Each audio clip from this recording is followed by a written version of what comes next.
Hello, everyone. I see we've got a couple people that are getting on our webinar. We'll probably get started right at 7 o'clock.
All right, well, let's go ahead and get started. It is 7 o'clock, and I want to be mindful of everyone's time.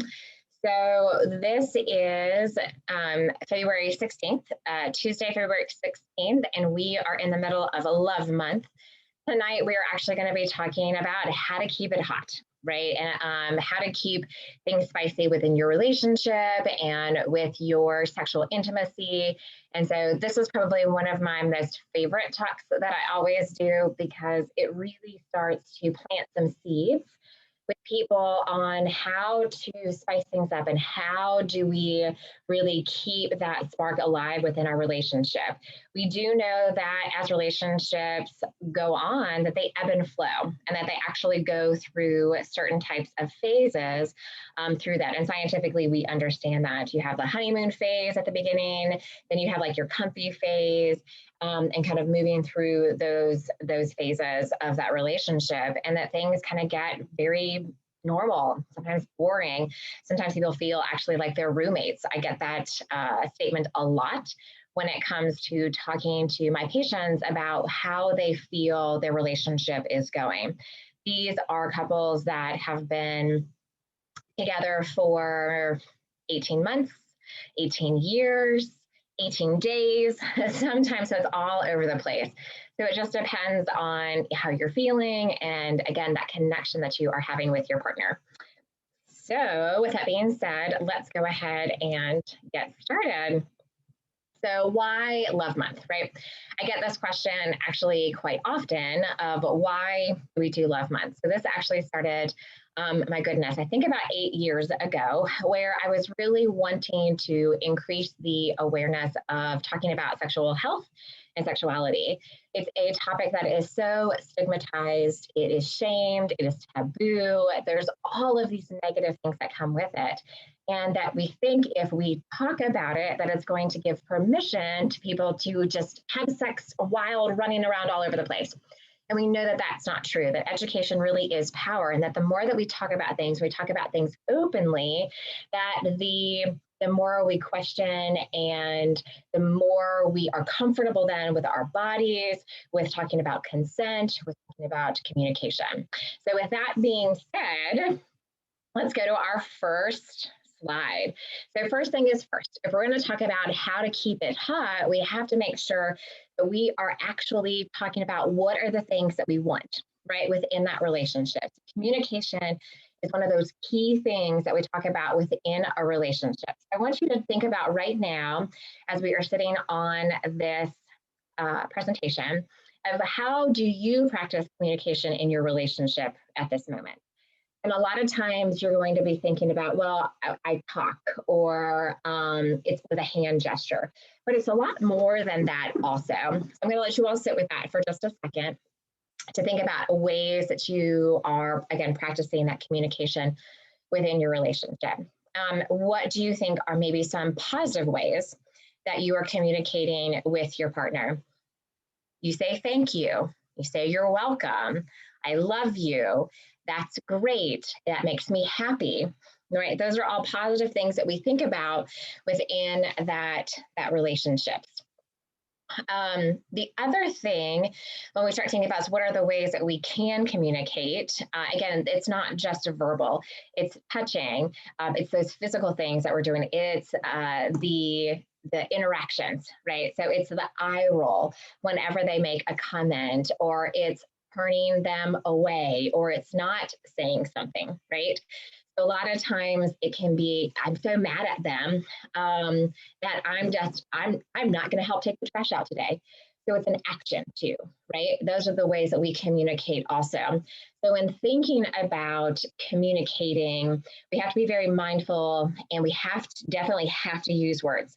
One of the biggest things that I communicate to my patients is that I can't read your mind, right? You have got to tell me exactly what's going on and exactly what you're thinking, and that there's no judgment. I'm not going to blame you. I'm not going to shame you or think badly about you. Those are your thoughts, but I don't know what you're thinking unless you actually verbally tell me. But the thing about it too, it's really helpful, especially within relationships, is processing those feelings first. And what I tell people all the time too, especially when there has been an argument or something has happened, and that really like pisses you off or makes you really angry, is to take 24 hours. If you can't critically think about what is going on and why you are upset for the way that the thing that they did, then you need to take 24 hours to process it. Meaning you need to sit with that feeling, process why you're feeling the way that you're feeling. Why do you feel that way? Again, this is no blame. So it's not that somebody else made you feel that way. Why am I feeling this way, and what do I need to do about it? If after 24 hours you are still sitting with that feeling because you're still concerned or bothered by it, then that is a great time for you to have that conversation. If it doesn't bother you anymore and it's a fleeting thought, then it really wasn't worth talking about anyways. And you can move on from that interaction that you had with your partner. But I usually say give yourself that 24-hour time frame if something comes up. Think about timing. I love to have my patients and clients actually schedule communication. So it's going to sound bizarre, but bear with me. We take for granted that we are going to have time with our partner or partners at the end of the day, the beginning of the day, in the middle of the day to have that conversation with them. But what happens? Life gets in the way, and we don't get an opportunity to actually do that. So when you are scheduling your communication with your partner, then you know that it's going to happen. You have to know that it is on that calendar. You can't just, like I said, take it for granted. So if you've got, a phone, if you've got a paper calendar, a Google calendar, Outlook calendar, whatever it might be, putting that in there. Again, it sounds crazy and sounds bizarre, but you schedule everything else, right? So those are the types of things that I really want you all to be thinking about, is implementing that. The thing I always say is you need to schedule about 10 to 15 minutes of conversation with your partner every single day, whether that be on the phone, in person. It's better to be in person, but I understand that sometimes with distance or travel, jobs, being late at night, or you have to leave really early in the morning, that you don't always have that opportunity to do that. And so, but if you can have it in person, that would be the best thing to do. And you need to make sure that you're talking to your partner also about what time works good for them too. Do not assume what time works best for them. If you know that they've worked a 12-hour shift and they're going to be exhausted at the end of the day, their mind is not going to be working right, having that 10 or 15 minute conversation is not always going to be the best. So maybe the next day that you have to have that conversation about what happened yesterday. So topics for those scheduled daily conversations that you're having with your partner. It really shouldn't be about kids. If you can try to avoid talking about what happened at work, although sometimes that is difficult, but you can talk about, I was so stressed at work today, or I felt really proud that day today that, that's something that I did, or you know what, this is an opportunity that I can work on. So doing some self-reflection during those times of communication are going to be really helpful too. If you struggle with what to have that conversation about, then always make sure that you have a list of things that you can go to talk about, okay, and write them down ahead of time. This isn't a time too where, okay, we've talked for 5 minutes, I have nothing more to say, and you're done. It really needs to be 10 or 15 minutes to have that conversation. It does take about 2 to 4 minutes when you start talking with somebody else for that connection to happen, for you to feel like you can continue on with that conversation. So if you don't even allow yourself that opportunity, you're going to miss a lot. So really make sure that you're sitting down for those 10 to 15 minutes on a daily basis. The other thing that's really important also is to limit yourself. You all may start getting into a really kind of not heated conversation, a good heated conversation. Heated conversations don't necessarily need to be bad, but you all might be really talking about something that you're really passionate about. But if you put a limit on that, right? Because there's other things that have to get done within your life. Dishes, laundry, kiddos, suppers, homework, all of those types of things. So making sure that you set yourself a time limit, that you're not going to talk any longer than 30 minutes, because there are other things to do. This is where weekly, monthly, other types of conversations come in, where you can spread that out and actually have hour-long conversations. So that's when you can have a list, and that can be on the refrigerator somewhere, where if there's a conversation that you know is lasting that long and you're hitting that 30-minute mark, put that topic of conversation on that list, so that at the end of the week or the beginning of the week or whenever, again, you feel like you can have those longer conversations, have that on the list and then come back to it. Okay. So that's about the timing. I did talk a little bit earlier about using I statements. That's going to be really important, because you possess and you own the feelings that you are having. Nobody else is making you feel that way. It may feel that way, right? You feel like they did something to hurt you, right? And so, that action that you did really hurt me because X, Y, and Z. Because I felt like I wasn't doing a good enough job, because I felt that you were ashamed of me during that time. So all of those things, think about where those feelings are coming from too. And that's when we talk about processing those feelings first, can be really helpful in understanding. Maybe you were bullied or put down for a similar comment when you were younger, and then your body, puts up that defense mechanism and you want to attack. So again, thinking about where those feelings are actually coming from. Listen, listen, listen. Communication is a two-way street, right? We have to obviously talk about what our feelings are, but at the same time, we have to listen. It's really important that you have that balance within those conversations that you have with your partner. When you listen, you also have what we call reflective listening, meaning that when you start to talk, when it's your turn to talk, that you say, I hear what you're saying. What I'm hearing is, again, X, Y, and Z. These are the things that I'm hearing of what you said. That way you can have clarity on what was actually received? How did you receive that information? And that lets your partner know that you were listening, that it is important to them as well. Setting boundaries and compromising is going to be really important when we talk about communication. And what that means is not letting things passively go by. So if something is concerning to you or you're starting to feel resentful, setting those boundaries and saying, I'm not going to feel this way. And when I start to feel this way, where is that coming from? And then I need to have that conversation with my partner to say, remember that conversation, I'm not feeling heard. We talked about every Tuesday that you need to be taking out the trash because I'm getting the kids ready in the morning. And so again, setting boundaries and not letting yourself slipping back into those other habits that you had earlier. Compromising. Okay, this is going to be really huge and I'm not trying to be mean, guys out there, but this is going to be really huge when it comes to my females. You've got to learn balance. You cannot do everything. And this is where it gets that resentment that starts to build up from that. You worked all day, right? Most women are working now. Okay, this is a clear thing that is happening, is that the majority of women are part of the working field also. So, and then you feel like you have to come home, and if there's kids, or you have to put food, or you've got to do laundry, or you've got to make sure homework is okay. You've got to, what's the checklist for tomorrow? Is there a field trip? What actually is going on? That was okay 50 some years ago when, yes, the majority of women were actually at home, and their job was to take care of the house, take care of the children, make sure that cooking and grocery shopping were happening. That's not the case anymore.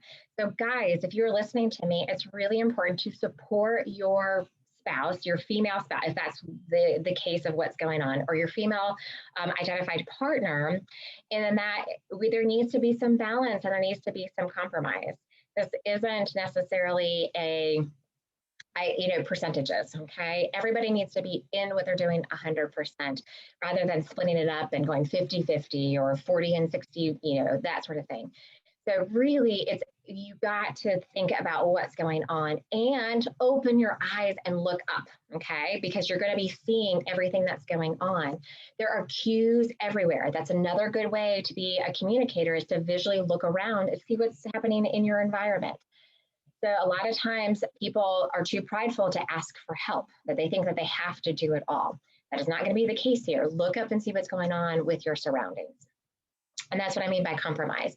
You've got to let some things go. That's to my ladies also, because that's going to happen. I'm guilty of that too, I like control. I like to know what actually is going on, but that's not doing anybody any good. Remember, you cannot pour from an empty cup. It just does not work. Be mindful of your language and your tone, right? So when we think about how we communicate with animals, right? They don't always know everything that we are saying to them, right? But if you have come here, I love seeing you. If you have that happy tone and that happy language with them, they respond better to that. You start getting angry and harsh, and your tone again gets different. They know that something is wrong, that you are not happy, okay? Human beings understand that too. That's another reason why I talk about the 24-hour rule, is so that you can settle with yourself, figure out what's happening so you can have a quality conversation with your partner. Asking for what you want, okay? A lot of people think, Aleece, well, how does this have to do with sex and relationships and intimacy? If you can ask for what you want and what you need, I need to put that on there. Ask for what you want and what you need in everyday life. I need you to take out the trash for me. I need you to empty out the dishwasher. If you can communicate for those basic activities that you're doing on a daily basis, then that's going to spill over into your intimacy and your sex life of asking for what you want.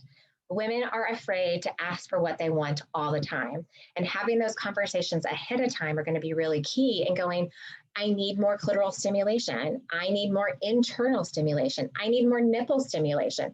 All of those types of things are going to be really key. And again, getting what you want and asking for what you want. So don't be afraid to ask for what you need and what you want. Okay, getting in the mood. So we kind of looked at environment, right? but the environment is stressful and there's toys everywhere and there's a mess going on, then it doesn't feel as inviting. You feel stressed out. So that's going to be something to think about, is looking around in your environment and what are you seeing. Setting time to be with one another. This kind of talks about with the communication, and this is why I have my calendar up here for February for Love Month, right? This is the things that we need to be having conversations and scheduling that time to be together. One of the things too, not only is that 10 to 15 minute conversations should be scheduled on a daily basis, but then you have a longer conversation on a weekly basis. You should have a solid date night at least once a month. Okay. And then usually I say 1 to 2, if you can get 3 getaways in a year, that's great. But an actual like weekend getaway where you're away from your actual life. De-stressing your life, making sure that you're getting enough sleep, making sure that you get enough to eat and the good things to eat that fuel your body and don't make it more sluggish. Looking at how much water you're drinking, how much exercise are you getting to, thinking about all of your responsibilities that you have at home or at work. All of those things add up to stress. Stress in your life actually increases your cortisol. This was really good 3 million years ago when we had T-Rex that was chasing us down the creek or whatever else. So that was great. We needed that stress level and that cortisol to raise up so that we could, run as fast as we could, and our body gets into that kind of fight or flight mode. There we go. But we beat out T-Rex and we get to a safe space and our body starts to come back down and we're in more of a resting, digest and rest type of environment within our bodies. Okay. So, but what has happened over these 3 million years is the fact that now as a human society, our stress levels are up here all the time. So it's like we're being chased by T-Rex every single day of our life. And your body cannot sustain that. And those cortisol levels are actually going to trump testosterone. They're going to trump oxytocin. They're going to overcome the norepinephrine. And all of those are your good feelings, pleasure types of hormones in your life. And you're going to get very upset. You're going to get fatigued. And it's really not good for anybody. Creating a space. And what I mean by a sacred space is having an area in your house that is yours and you're all alone. It doesn't mean that the kids are coming in there, that your parents, if you're, having to take care of your parents and that sort of thing, creating a space that is yours and that it's off limits to other people. I have little kids.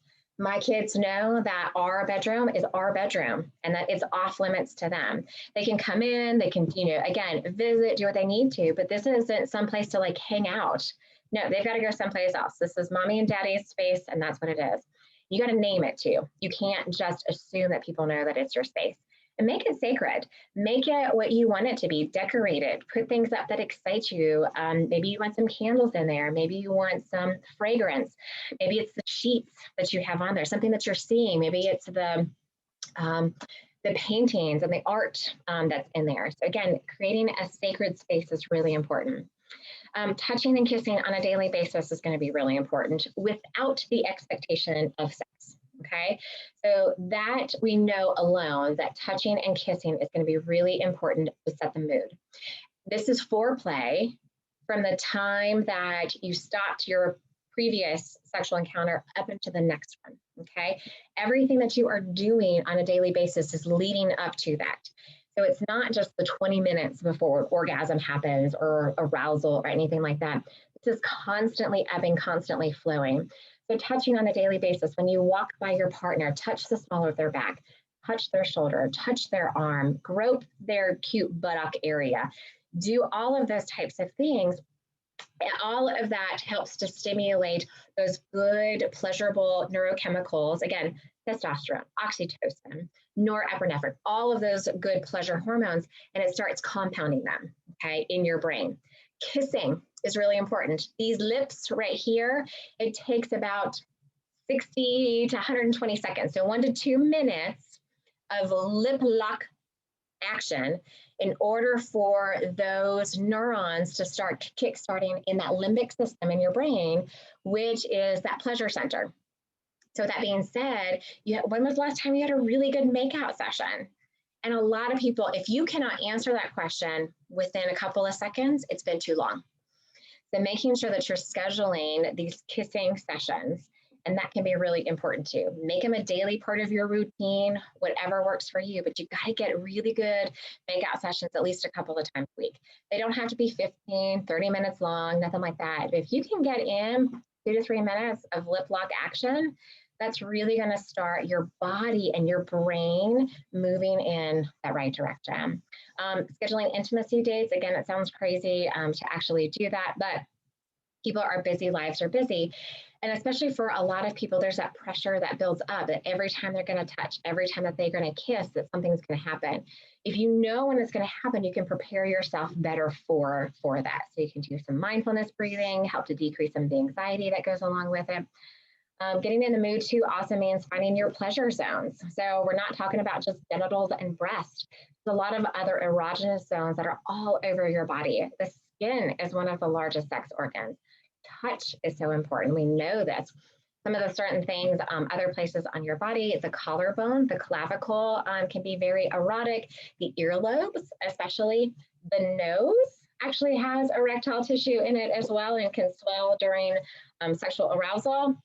The armpits for some people, again, the small of the back, the inner thighs, the crease of the buttocks that meet the upper thigh. So there's all those different areas. So kind of find out and explore what works the best for you. Okay, so how about adding some of that spice to it? One of my most favorite exercises to give my couples is to talk about a pleasure jar, okay? So when we talk about a pleasure jar, that means that you are putting activities, you're writing it down on a piece of paper or a sticky note or something like that, and putting it in there for you on those scheduled intimacy dates to say, okay, we're gonna play with the pleasure jar or the intimacy jar, whatever you wanna call it, tonight. So one person will pull it out and it says, you know, that it's going to have massage my hands, you know, for 30 minutes or whatever it might be. Or it be, I want you to kiss me all over my body and us not have sex tonight. So it's those types of things. So what are those activities that you want to do? Do you want to play with a blindfold? Do you want to play with temperatures and have cold and hot? You want to play with pressure. Pressure can be very erotic as well. So again, whatever you want to have in there. The thing about it is sometimes it's difficult to come up with those types of things. So there are things out there for you that can help you along with this. So you don't have to come up with it on your own. So this is See Truth or Dare. These are super fun. So there are sticks inside here. On one side is a truth, on the other side is a dare. So when you can decide which one you want to do that night, okay? So, you know, on the, truth side, have you ever caught yourself fantasizing about me at an inappropriate time? Tell me more about it. So again, these types of things can be really exciting and really fun for you. And again, like I said, the other one on the other side is a dare. We also have kinky truth or dare also, so you can knock it up a notch on that as well.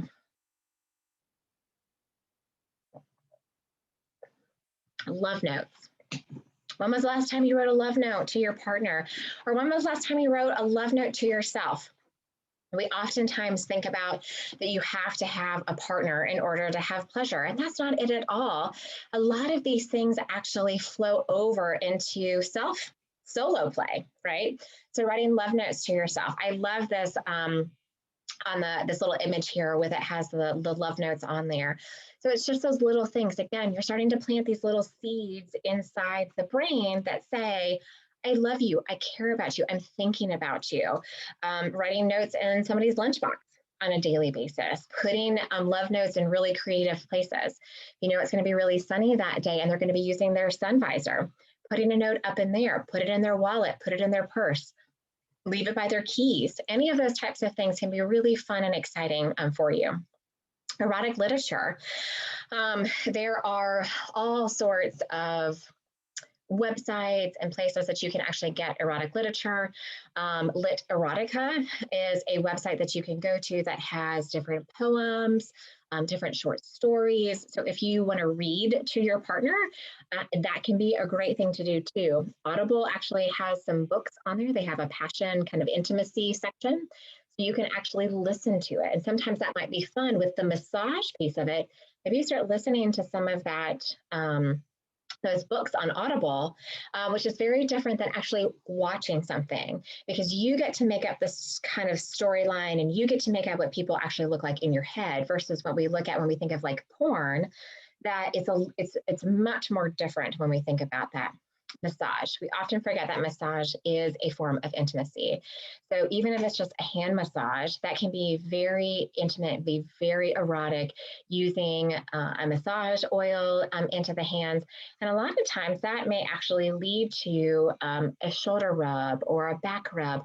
Breast massage can be really soothing and relaxing. Role play is going to be one of those fun things that you can do, and you can do that in your house, right? You can dress up as somebody and pretend that you are the repair person coming to fix their plumbing, right? So it's all of those play on words. We've got to be creative and spicing those types of things up, making sure that you are scheduling those role plays so that nobody else is in the house, or maybe you want somebody else in the house, right? That might spice up the things too. If you have some like adult children, or again, some parents that you are taking care of, anything like that. But role play can be really fun. I know meeting somebody at a bar, driving separately to a place, thinking that you're on a date. Obviously, as we are in this pandemic, it gets a little bit more difficult for that. But those are the types of things that you can definitely do with that role play. Being spontaneous. What I mean by spontaneous, because remember we talked about scheduling intimacy. Being spontaneous is those touch and the random kiss and the random hug. Being spontaneous with that. If you are walking past them in the kitchen, be spontaneous. Go over there, hug them, love on them, and then go. You don't have to stay. You don't have to linger by any means. But those are the types of spontaneity types of activities that you can do with your partner. Body mapping. Body mapping is one of my other favorite type of exercise, because what you do is you, on a piece of paper, draw the front side and then the back side of a basic body, okay? And you can use the basic green, yellow, and red. And so green are definitely places on your body that you want to be touched. Yellow can be something that you're cautious that you would want to maybe have discussion or conversation about before those areas of your body would be touched. And then there's red, that those are off limits right now. And rediscovering what your body mapping is over 6 months or a year. So even if you did it a long time ago, it's probably changed at this point. Either a life event has happened, a mindset has happened, the relationship has changed, something's happened that you might want to revisit that body mapping. And then take a separate time to do that, and then schedule another time to talk with your partner about your body mapping and where those places are that feel great and why they feel great. There's no reason that you actually have to talk about the reasons why you don't want the areas that you don't want to be touched. But I think it's really important to understand why you want to be touched in those places that are okay for you to be touched, the places that you colored in green that feel safe to you. Knowing your love language. So if you Google, okay, love language quiz, okay, it will take you to an online web resource that you can find out what your own love language is. Again, that's really important when we're talking about communication and the types of affection that you need from somebody, where you get that pleasure from. So here you can see on the slide, we have the 5 love languages, right? So if your love language is receiving gifts, so the way that you can communicate that to your partner is, again, thoughtfulness, and then again, making your partner a priority. One of the ways that you can actually take that into action is by, giving thoughtful gifts and picking up something for your partner, saying that they need and that they paid for it and that you say thank you. So those are the types of things there. And I love how this also incorporates the things to avoid, an unenthusiastic gift, right? Like, they need socks, right? Unless it's like fun socks or something like that. Or for some reason, if somebody's forgetting special dates. The reason it's really important to know your love language is so that you can communicate your love language with your partner. So if you and your partner have not done this, I suggest you all schedule a time where you go do that quiz together, and then you share what you all found out about one another. And typically there are 3 types of love languages that you possess. One, obviously, that kind of leads the top, and there's other 2 that complement that. If you wanted to, there are the love languages books that you can read together. There's worksheets that you can go through together also, so that you can have a better understanding of what you need and then what your partner needs as well. Sensation play. I think sensation play is a lot of fun also, because it really helps to heighten your senses in your body. Sensation play is going to be how things smell, how things taste, how things feel on your skin. Is it soft? Do you like something that's scratchy? Do you like something that is like sandpaper across your skin? And things feel different, right? Things feel different here on the top of your forearm versus on the other side that has a little bit more sensitivity to it. Same goes for your hand. So being able to play with those different things and then communicate that back to your partner and saying, yes, that feels good. I like how that feels in my body. Or saying, no, I actually don't like how this is feeling on my body. Could you put more pressure? Could you put less pressure? How could you make that sensation feel better in your body? Again, those are exercises that you can do with your partner.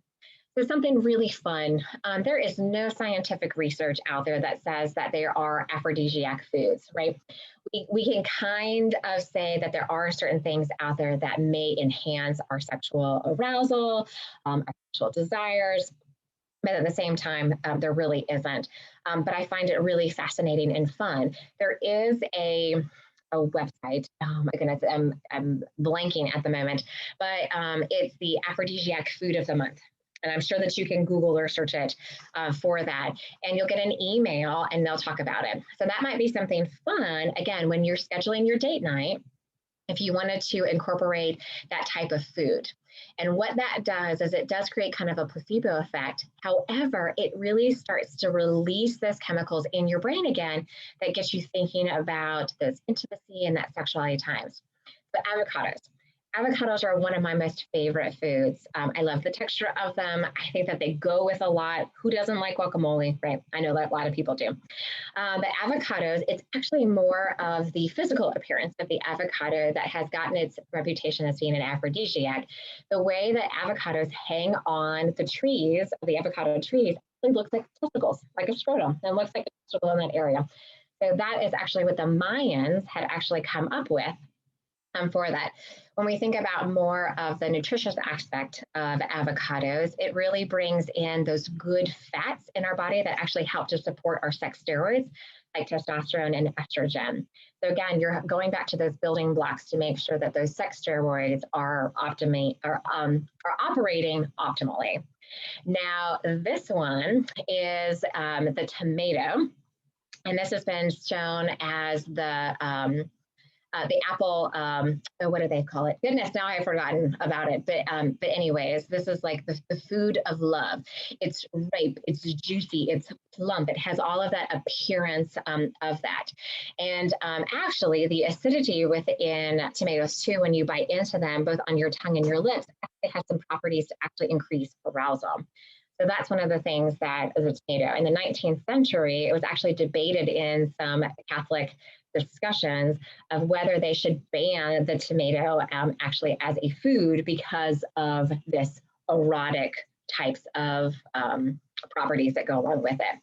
Cheese, different cheeses. Not all of the cheeses have this, but it has been said that cheese actually contains 10 times more of the phenylethylamine, PEA, which is a chemical that actually helps for arousal and to increase your testosterone. It actually has 10 times more of that phenylethylamine amine than chocolate actually does. And that cheese actually has a very similar odor to the types of pheromones that women secrete in their vaginal secretions. So again, who comes up with this? I don't know. Again, just kind of fun. And then chocolate, chocolate has always been seen as that aphrodisiac. We know that chocolate actually has some good antioxidant properties that go along with it, promotes good blood flow, increasing your nitrous oxide, which increases blood flow to the genitals. So, and we'll add some sweetness to it by pairing that with a strawberry. I hate to tell you, but those milk chocolate lovers, it doesn't have as much of that potency with creating sexual arousal as the dark chocolate actually does. So I'm a dark chocolate girl. Okay, what about fantasy? Fantasy is always something to have conversation with. Look, if somebody tells you they've never had a fantasy, they're lying. 99.9% of people have had some sort of fantasy at some point in their life. And here I have listed the top 7 fantasies that people have talked about and something that they want. It's fantasy, right? It is something that we desire, that we know actually isn't always real. And that's why it's a fantasy, because it's something that might be forbidden. It might be something, again, that's seen as taboo or not along that straight and narrow path, or straight, yes, and narrow path when it comes to those types of sexual activities that we all have heard of in the past. So, right, multi-partner sex is what a lot of fantasies that people actually have reported. It is probably the number one fantasy out there, is inviting somebody else into your partnership and having more than one person there, right? Because we all talk about it's 2 people, and it's exciting to have somebody else new and into that. So how can you actually incorporate that into your practice? If you're not into opening up the marriage or having this one encounter where you're having a threesome or a foursome or an orgy or whatever that might look like, that's something that you don't necessarily want to do. Incorporate somebody else into the mix by it's a doll, or it's a toy, or dressing a mannequin up, or putting out clothing that somebody else would be coming into that relationship. So again, there's ways that you can actually do that. What about power, control, and rough sex? So there is kind of this thing when we talk to women, especially, is the fact that they may be in a high-powered role, that high-powered legal executive or CEO of a company, and they're having to make decisions and have that power dynamic all day, every day. When they come home, they don't necessarily want to have to make those decisions or think about what kind of sex that they are having. So they definitely have had some fantasy when it comes to that power and that control that somebody else is having over them. They're making the decision on what kind of sex position that they're going to do. They may like that forced and be flipped over really fast, or being thrown up against the wall or thrown onto the bed. Again, that power and that control over that. Again, that might be really exciting for somebody. I often get the question of, why am I thinking like this? Like, what is happening? Why am I having this fantasy? We call that your erotic template. And we can't always guess or know why somebody has that erotic template.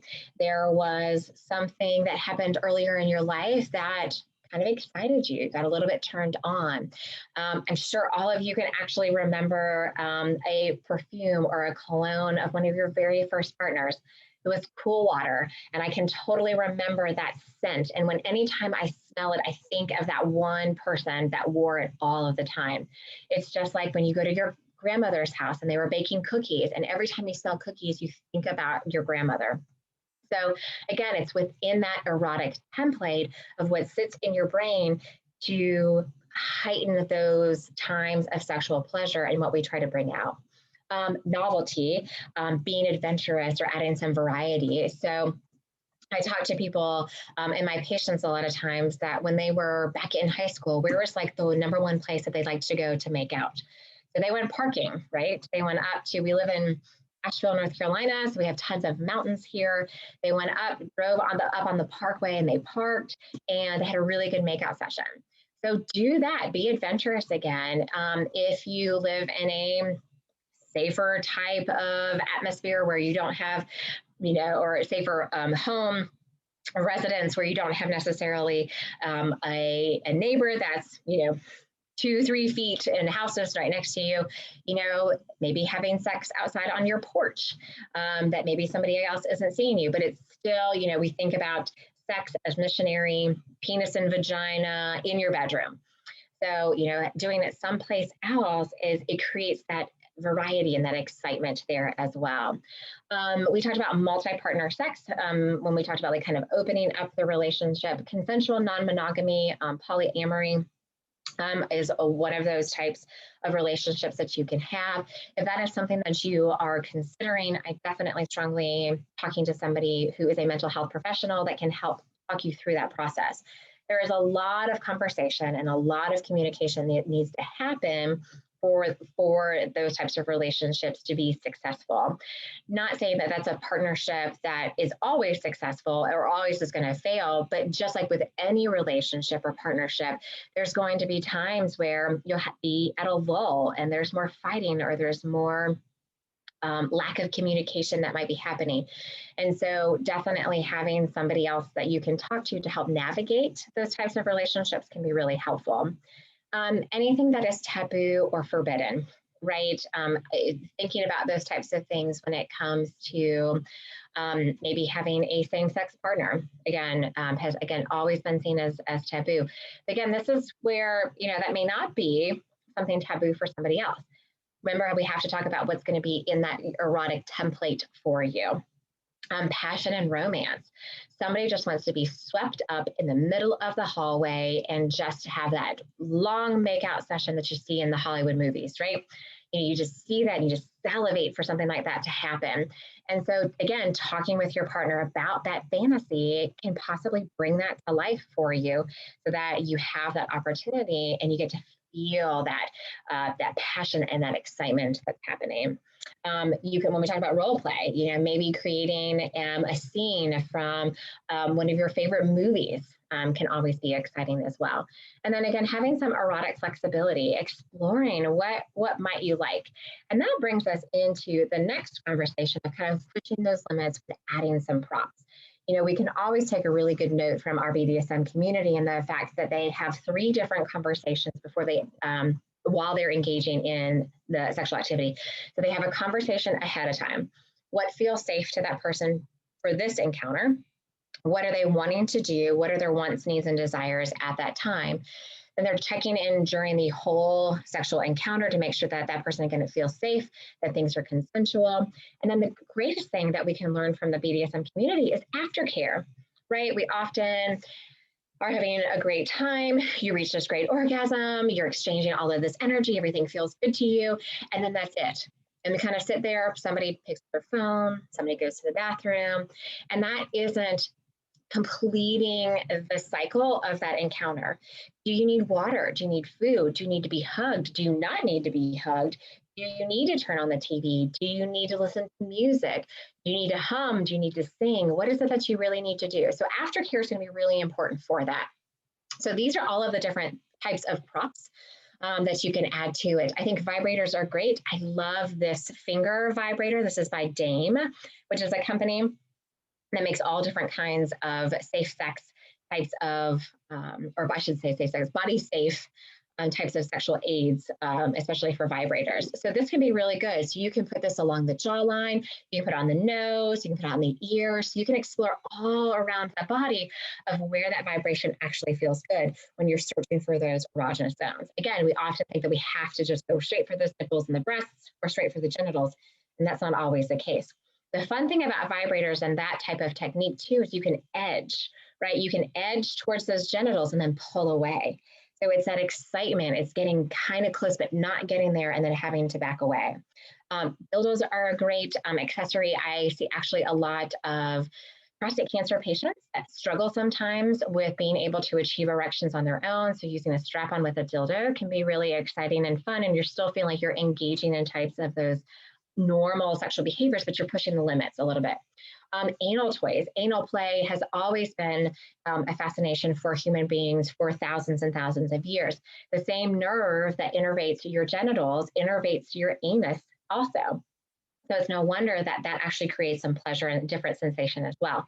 If you are interested in more anal play, I'm actually doing a webinar on anal plug and safety, so that we can talk about the safety of butt plugs, of the safety of anal fisting, all of those types of things. So if that's, again, of an interest to you, I'm giving a webinar talk on March 27th, 2021. So be on the lookout for that webinar on our website and on our social media.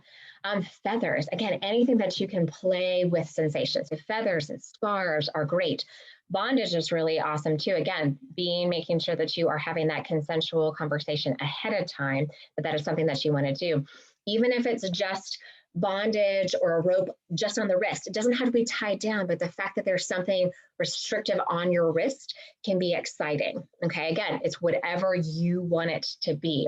A flogger, which is what we see kind of here in the middle of the screen. So it has all of these different leather pieces that hit the skin at different sensations. There can be a silicone paddle that you might want to bring into it. Spanking, is another one that you can actually up the ante within your relationship. Again, everything being talked about ahead of time. The aftercare piece of it too, I didn't get a chance to talk about, with it being a conversation that you all can have to talk about what went really great and where are the opportunities to do better the next time as well. Nipple clamps, okay? I think pretty much everybody has probably clothespins at home, so you can test the waters and see how much you like that.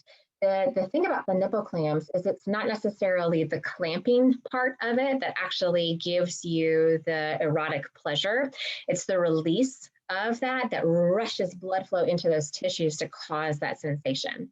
I always tell people, there's a time limit on how long to keep clamps on. So be mindful that you're not wearing anything longer than about 20, 25 minutes. We don't want to limit blood flow to the certain areas.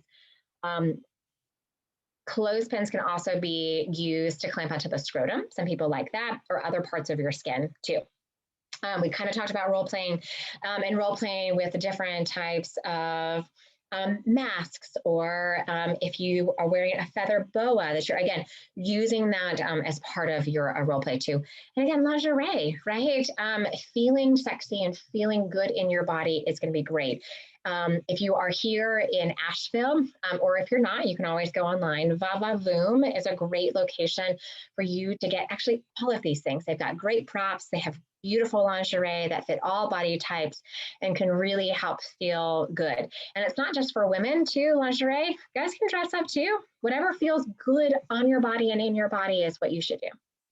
Okay, how about Tantra? I get this question a lot of, is Tantra something that I should be engaging in? And I think it's a great practice. I love it because it's to weave together. So you're weaving this energy between two people to manipulate the feelings and the spirit within those two people. So one of the basic exercises that you can actually do is what's called the hand on heart.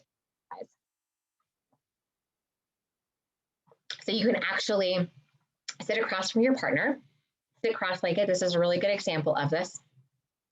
And what you're going to do is you're going to place your right hand over their heart, and they're going to place their right hand over your heart. And then, as you're not seeing necessarily in this picture, but I think it's really important to put your left hand over their right hand that's over your heart. And when you do that, I invite people to close their eyes, to really tune into that heart rhythm.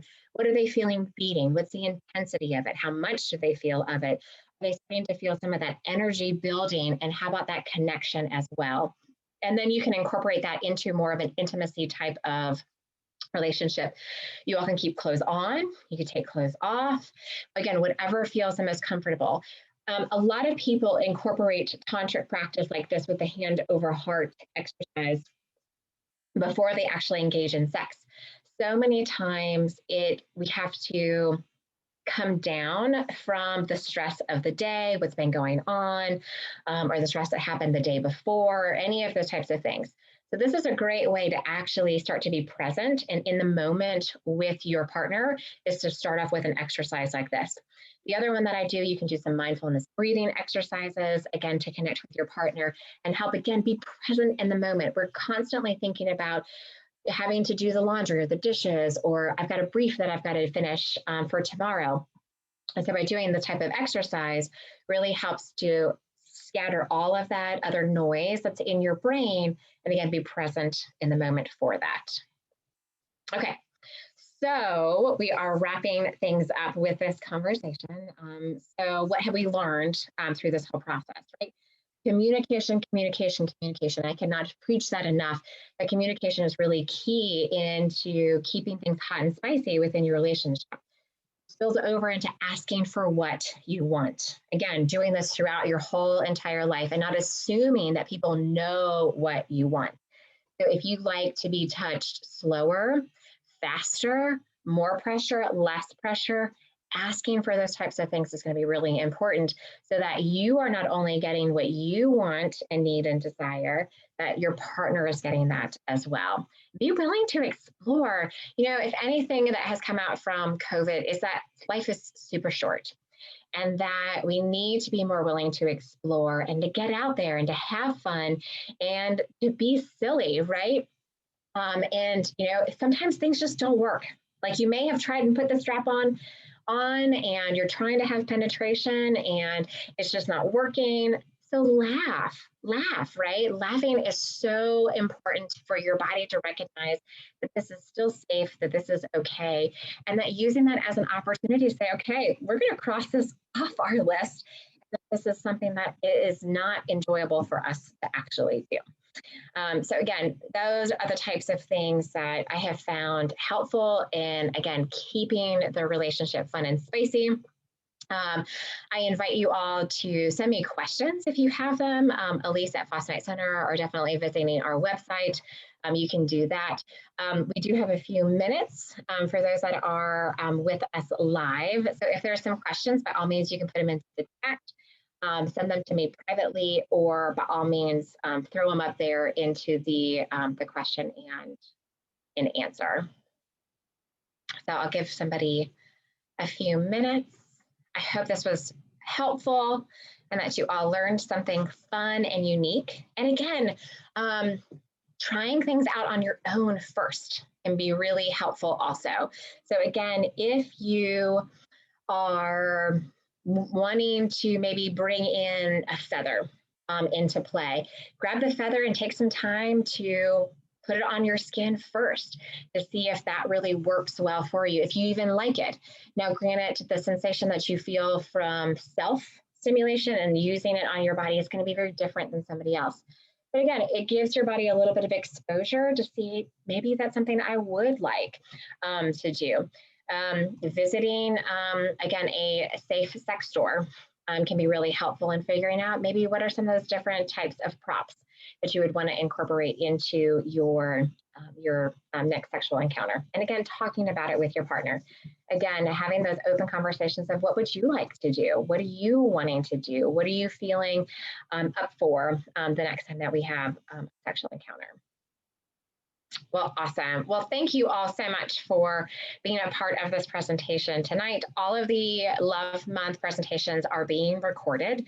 So if you want to watch it again or go, gosh, what did Aleece say about that? If you have that opportunity, they will all be uploaded at the end of the month so that you can watch those. Invite your friends to watch those too. And by all means, look out for more of our fun webinars throughout the year. Also, keep in mind that date on March 27th. We're going to be talking about anal play during that time. Thank you all so much again for being here this evening. And again, if you have any questions, feel free to send me an email, aleece@fosnightcenter.com. Thanks so much. Happy Love Month. Hope everybody had an awesome Valentine's Day. I'm going to leave you with this one thought. Valentine's Day sets up a lot of people for pressure, right? You have to perform, I have to get a gift, all of this. I want you to all start thinking about every single day as being Valentine's Day, and that it is special, and that you want to share it with yourself, and that you want to share it with your partner or your partners. All right. Again, I hope everybody has a good evening, and it was great to see you all. Thanks so much.